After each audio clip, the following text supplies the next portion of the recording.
બનતી દેખાઈ રહી છે એવા મઝગાંવ ડોકની જો આજના દિવસે ઓલમોસ્ટ કાઉન્ટર 8.5% જેટલું આપણને વધતું દેખાયું છે અને સવારે પણ આપણે આ સ્ટોક વિશે ચર્ચા કરી હતી 10 વાગ્યાના શોમાં, પરંતુ અહીંયા હેમેનજી ખૂબ સારી ખરીદદારી એક નીચલા સ્તરેથી અહીંયાથી આવતી જોવા મળી રહી છે. નો ડાઉટ આ કાઉન્ટર ખાસું એવું બીટન ડાઉન રહ્યું છે છેલ્લા ઘણા સમયની અંદર, પરંતુ જે પ્રકારની અત્યારે રિકવરી આપણે જોઈ રહ્યા છીએ અને એમાં પણ જે વોલ્યુમ આજના દિવસનો આપણને અહીંયા રહેતું જોવા મળ્યું છે, આઈ થિંક સો ઓલમોસ્ટ મે મહિના બાદ આટલા વોલ્યુમ આપણને આજના દિવસે દેખાઈ રહ્યા છે.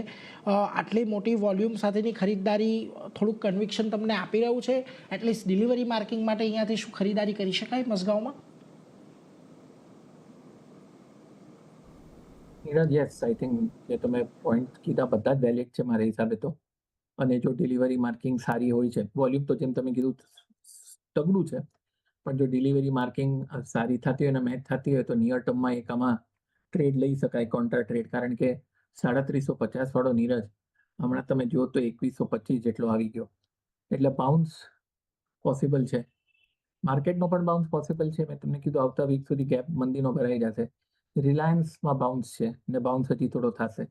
એટલે યસ, ટ્રેડિંગ પોઈન્ટ ઓફ વ્યૂથી જો તમારે લેવું હોય તો મઝગાંવ ડોકનું આજના લોના સ્ટોપ લોસ જરા ઊંડું થઈ જશે. આજના લોના સ્ટોપ લોસ લઈ શકાય. અહીંયાથી 2420ની ઉપર બંધ આવે તો રેઝિસ્ટન્સ બી છે. 55 દિવસ એક્સપોનેન્શિયલ મૂવિંગ એવરેજ છે, તો અહીંયાથી નિયર ટર્મમાં સુધારવાનો ચાન્સ કરો નીરજ. ઓકે, તો વ્યૂ પોઝિટિવ મઝગાંવ ડોક માટે અહીંયા બનતો દેખાઈ રહ્યો છે. આજના ડેઝ લોનો સ્ટોપ લોસ રાખી એટલે તમે ખરીદારી કરીને ચાલી શકો છો. 2178નો સ્ટોપ લોસ ધ્યાનમાં રાખવાનો છે. 2420ની ઉપર ફર્ધર અપસાઇડ આપણને અહીંયા બનતી દેખાઈ શકે છે, એટલે વ્યૂ પોઝિટિવ મઝગાંવ ડોક માટે બની રહ્યો છે. પણ આગળ